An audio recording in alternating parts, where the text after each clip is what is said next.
नमस्कार, खबर लाइव को स्वागत। कैवल्य साहित्य संसद आनुकूल्य गौरी शंकर टाउन हॉल ठारे 78तम राज्यस्तरीय कार्यक्रम स्मृति उपासना महोत्सव एवं कैवल्य त्रिरंगा उत्सव अनुष्ठित हो जाइछि। एही कार्यक्रम को ओडिशा उच्च न्यायालय आईनजीवी संघ सभापति मनोज मिश्र उद्घाटन करथिले। मुख्य अतिथि भावे धरणीधर नायक वरिष्ठ आईनजीवी योगदान करी प्रदीप प्रज्वलन करथिले। स्वर्गत पंडित दार्शनिक एवं शिक्षाविद नीलकंठ राउत को फोटोचित्र रे पुष्पमाल्य अर्पण करी नीरव प्रार्थना करथिले। कैवल्य त्रिरंगा उत्सव रे मुख्य अतिथि जातीय पताका प्रदर्शन करी जातीयता भाव रे समाजसेवी एवं साहित्यिक माननकु उद्बोधन देथिले। अनुष्ठान प्रतिष्ठाता डॉक्टर संग्राम केशरी सामंतराय कार्यक्रम को व्याख्या करी स्वर्गत नीलकंठ राउत अमर रहे बोली भाव व्यक्त प्रकाश करथिले। 100 रु ऊर्ध्व साहित्यिक स्वर्गत नीलकंठ राउत को स्मृति अनुभूति व्याख्या करथिले। 50 रु ऊर्ध्व कवि स्वर्गत राउत को कवितारे श्रद्धांजलि अर्पण करथिले। 80 रु ऊर्ध्व साहित्य एवं समाज संगठक योगदान करी भक्ति श्रद्धांजलि अर्पण करथिले। सुनामधन्य कंठशिल्पी 30 रु ऊर्ध्व जगन्नाथ जनागान करथिले। सत्य सनातन दैविक विद्यालय छात्र छात्री वेद पाठ एवं गीता पाठ करथिले। कैवल्य सम्मान साहित्य एवं आध्यात्मिकता पाई स्वर्गत नीलकंठ राउत को प्रदान करा जायतिला। एही सम्मान को पुत्र अंकित राउत एवं भ्राता त्रिलोचन राउत ग्रहण करथिले। 200 रु अधिक विशिष्ट व्यक्ति को अनुष्ठान तरफ स्वागत संबर्धना प्रदान करा जायतिला। कवयित्री रश्मिता पति धन्यवाद अर्पण करथिले एवं जोगगुरु सागरिका जेना शांति मंत्र पाठ करथिले। कटकरू संदीप दास का रिपोर्ट। खबर संग्राम केशरी सामंतराय प्रतिष्ठाता और संपादक कैवल्य साहित्य संसद आज आम स्मृति उपासना उत्सव 2025 पालन करुछु। जेतेबेले आमर मुख्य उपदेष्टा पंडित दार्शनिक शिक्षाविद नीलकंठ राउत आमको छाड़ी चली जाइछन्ति। आमे कैवल्य साहित्य संसदर समस्त कर्मकर्ता आज म्रियम्राण। समय एमिति होइछि जेतेबेले आमे तांको कथा मने पकाउछु। से जड़े साहित्यिक थिले, आध्यात्मिक चेता व्यक्तित्व थिले। आज आमे तांको कैवल्य सम्मान 2025 प्रदान कलु। यह मरणोत्तर भाव प्रदान करागला। कौन सी व्यक्ति आध्यात्मिकता एवं साहित्य रे जदि श्रेष्ठत्व प्रदर्शन करती ताले सम्मान प्रदान करा जायथाय। यह कैवल्य साहित्य संसदर 78तम राज्यस्तरीय कार्यक्रम आमे पाखापाखि 70 रु 80 गोटी अनुष्ठान को आज निमंत्रण करिथिलु श्रद्धांजलि ज्ञापन करिबा पई। आमे अत्यंत आनंदित। समस्त अनुष्ठान कर्मकर्ता माने जोग दैछन्ति।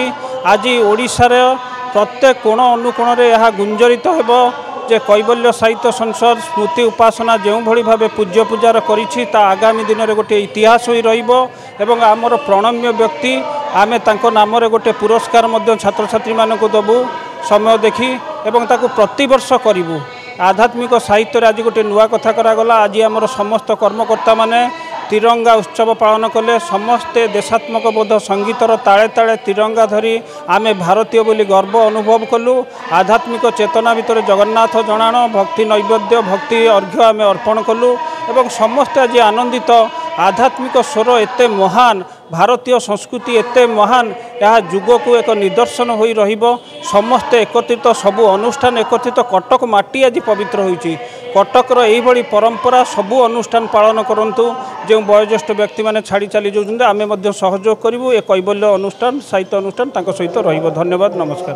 जेतबे आज तांकर सबुतक स्मृति आज उज्जीवित होछि कारण से आम सहित गोटे मंच नुहे अनेक मंच आम सहित बसती एवं सबुठ भल लगे तांकर जो हस हस मुह सते जमी से आज गोटे बड़ बेश साजिकी आसछन्ति ए मंच को।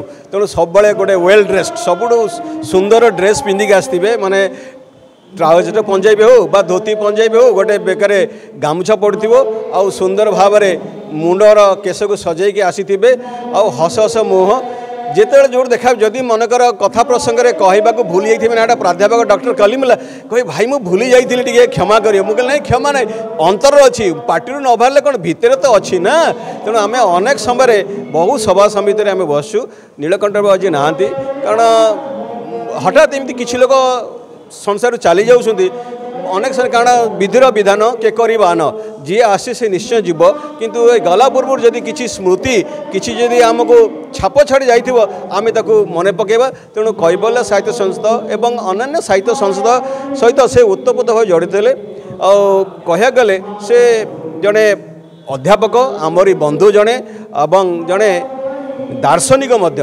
तांकर कथा रे अनेक समय दर्शन तत्व देखा मिले जड़े पंडित नीलकंठ राउत जड़े व्यक्ति नुहति से अनेक ज्ञानर अधिकारी तेणु तांकु आमे ए अवसर हरईने आम गोटे भल मनीष को हरईचे भल बंधु को हरईचे तेणु आज तांकर अवर्तमान स्मरण आम करुचे जे आज कैबल्य सांसद मन पो से कथ नहीं आमे मध्य मने मने तांकु स्मरण करुचे जे तांकर भली लोक जे आज संसार रे देखिया को विरल तेणु भगवान करंतु तांकर आत्मार सद्गति हो एवं से स्वर्गवास होतु एवं आम समस्त चलपथरे आम माने तांकु आदर्श बोली मन करी आम जीवन यापन करूँ यही आज दिन में मोर भगवान पाखे प्रार्थना एवं मन इच्छा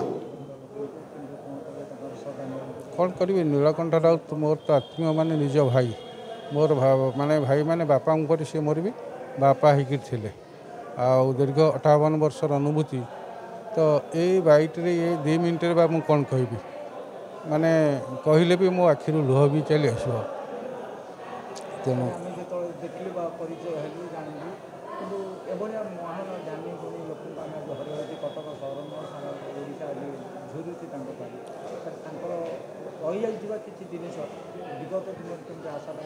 एकाधार से पंडित दार्शनिक शिक्षाविद थियोसफी साइंटिस्ट भी थिले तो तांकर एंटायर लाइफ माने समाज सेवा करने दरिद्र को साहाय्य करने निरीह गरीब लोक ज्ञान देवाई से तांकर एंटायर लाइफ रे उद्यम कर व्यक्तिगत जीवन भितर से तांकर स्त्रीर जेतिकी कर्तव्य करिया कथा ताठू माने अधिका कर्तव्य करी तांकर जीवन जाइए।